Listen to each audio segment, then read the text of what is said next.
essentially because they like the effect produced by alcohol. If you're an addict, same thing, makes no difference. The sensation is so elusive that while they admit it is injurious, they cannot, after a time, differentiate the truth from the false. To them, their alcoholic life seems the only normal one.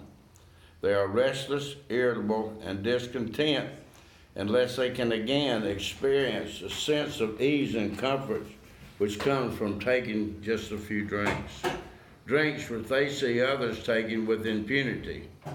After they have succumbed to the desire again, as so many do, and the phenomenon of craving develops, they pass through the well-known stages of a spree, emerging remorseful, with a firm resolution not to drink again. This is repeated over and over. Unless this person can experience the entire psychic change, there's little hope for them or for their recovery. On the other hand, as strange as it may seem to those who do not understand, once a psychic change has occurred, the very same person who seemed doomed, who had so many problems he despaired of ever solving them, suddenly finds himself easily able to control his desire for alcohol, the only effort necessary being required is to follow a few simple rules. Men have cried out to me in sincere and despairing appeal, "Doctor, I cannot go on like this. I have everything to live for. I must stop, but I cannot. You must help me." Faced with this problem, if a doctor is honest with himself, he must sometimes feel his own inadequacy. Although he gives all that he has in him, it is often not enough. One feels that something more than human power is needed to produce the essential psychic change.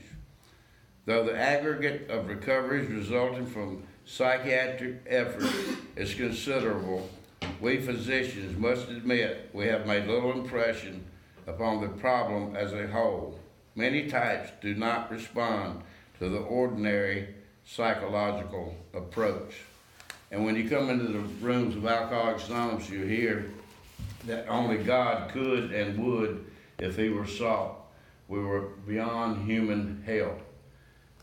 Well, I hope you believe that. I don't know if you believe that, whether you believe it or not. How many people and how many of you really tried to stop on your own before?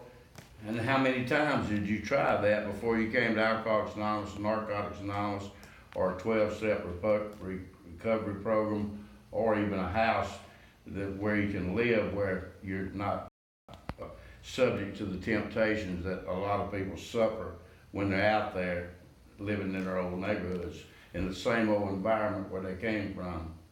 So what this house, Goforth House, helps here is to give you a safe environment where there's no drinking and drugging going on that we know of, and we drug test you to make sure that doesn't happen. Well, what this place helps you do is protect you from yourself until you can get strong enough with God's help in order to say no to drugs.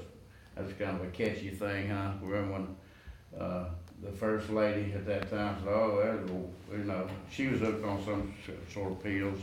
But the whole thing about it was, she said, you know, here we got a war on drugs, you know, but the war is actually on drug addicts. It even says it in a book, Narcotics Anonymous or whatever, you know, jails, institutions, and death.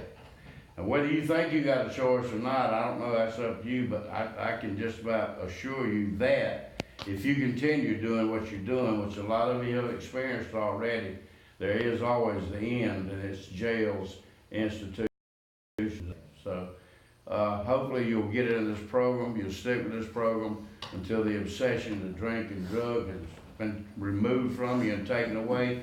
Then you no longer have that problem, and you will no longer desire to do those things, and the behavior will change along with that. But that's all I got.